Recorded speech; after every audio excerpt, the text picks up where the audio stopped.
Assalamualaikum warahmatullahi wabarakatuh. Perkenalkan, nama saya Nurholis.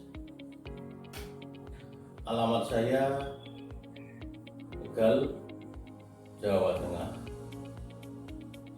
Dari kelas A17. Di sini saya akan mempresentasikan materi usul fikih. Berikut adalah presentasinya.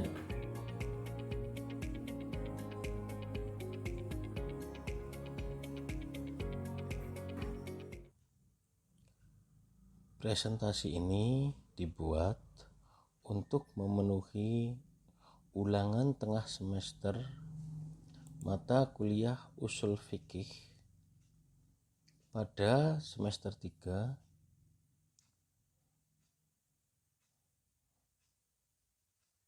nama Nurholis dengan dosen pembimbing Ibu Fatimah Madaniyah SPD MPDI.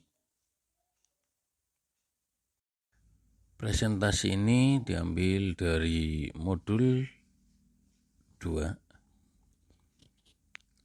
dengan judul Hukum Syara dan Unsur-unsurnya. Yang pertama yaitu pengertian hukum. Pengertian hukum secara sederhana, hukum adalah seperangkat peraturan tentang tingkah laku manusia yang ditetapkan dan diakui oleh suatu negara atau kelompok masyarakat yang berlaku dan mengikat untuk seluruh anggotanya.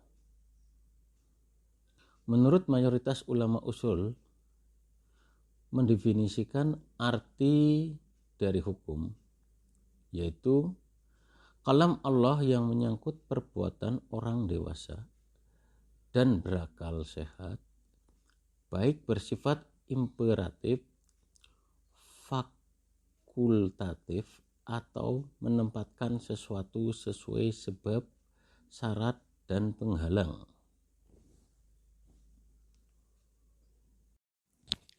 Yang kedua, pembagian hukum.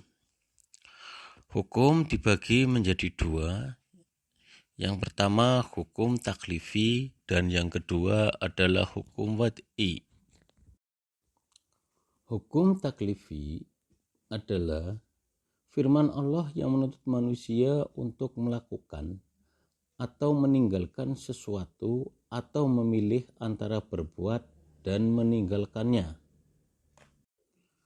Bentuk-bentuk hukum taklifi terbagi menjadi 5. Yang pertama, ijab. Yang kedua, nadab. Yang keempat, ibahah. Yang kelima, karohah. Dan yang kelima adalah tahrim.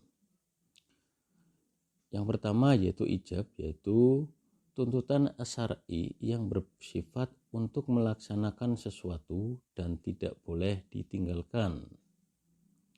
Yang kedua, nadab. Nadab yaitu tuntutan untuk melaksanakan suatu perbuatan yang tidak bersifat memaksa, melainkan sebagai anjuran, sehingga seseorang tidak dilarang untuk meninggalkannya. Yang ketiga, ibahah, yaitu hitab Allah yang bersifat fakultatif, mengandung pilihan antara berbuat atau tidak berbuat secara sama. Yang keempat yaitu karohah. Karohah merupakan tuntutan untuk meninggalkan suatu perbuatan, tetapi tuntutan itu diungkapkan melalui redaksi yang tidak bersifat memaksa. Yang terakhir, yang kelima, tahrim. Tahrim yaitu tuntutan untuk tidak mengerjakan sesuatu perbuatan dengan tuntutan yang memaksa.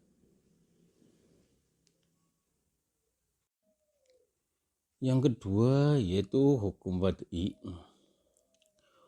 Hukum wad'i bukanlah dalam bentuk tuntutan, tetapi dalam bentuk ketentuan yang ditetapkan pembuat hukum sebagai sesuatu yang berkaitan dengan hukum atau merupakan akibat dari pelaksanaan hukum taklifi.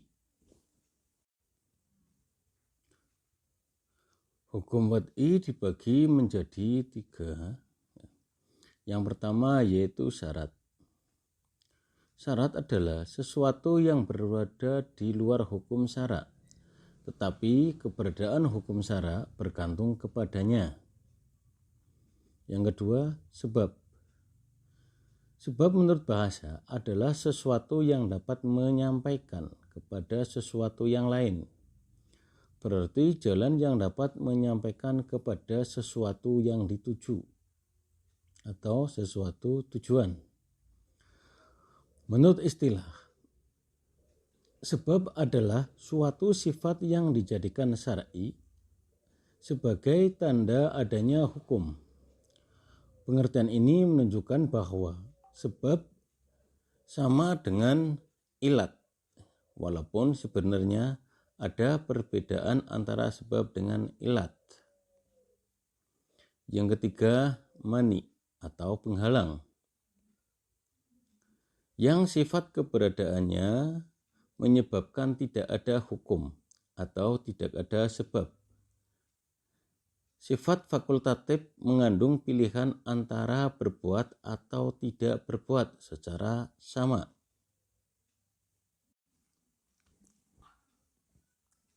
Dari kedua hukum tersebut terdapat beberapa perbedaan. Yang pertama yaitu dalam hukum at-taklifi terkandung tuntutan untuk melaksanakan, meninggalkan atau memilih berbuat atau tidak berbuat. Dalam hukum wad'i hal ini tidak ada, melainkan mengandung keterkaitan antara dua persoalan, sehingga salah satu di antaranya dapat dijadikan sebab, syarat, atau penghalang. Kemudian perbedaan yang kedua, pada hukum al-taklifi merupakan tuntutan langsung pada mukallaf untuk melaksanakan, ditinggalkan atau memilih untuk berbuat atau tidak berbuat. Sedangkan hukum al-wad'i tidak dimaksudkan agar langsung dilakukan mukallaf. Hukum al-wad'i ditentukan agar hukum al-taklifi dapat dilaksanakan. Kemudian perbedaan yang ketiga, hukum al-taklifi harus sesuai dengan kemampuan mukallaf untuk melaksanakan atau meninggalkannya. Karena dalam tuntutan hukum al-taklifi tidak boleh ada kesulitan atau masyaqqah. Dan yang keempat, perbedaan tersebut yaitu hukum al-taklifi ditujukan kepada para mukallaf, sedang hukum al-wad'i ditujukan kepada manusia mana saja, baik telah mukallaf maupun belum, seperti anak kecil dan orang gila.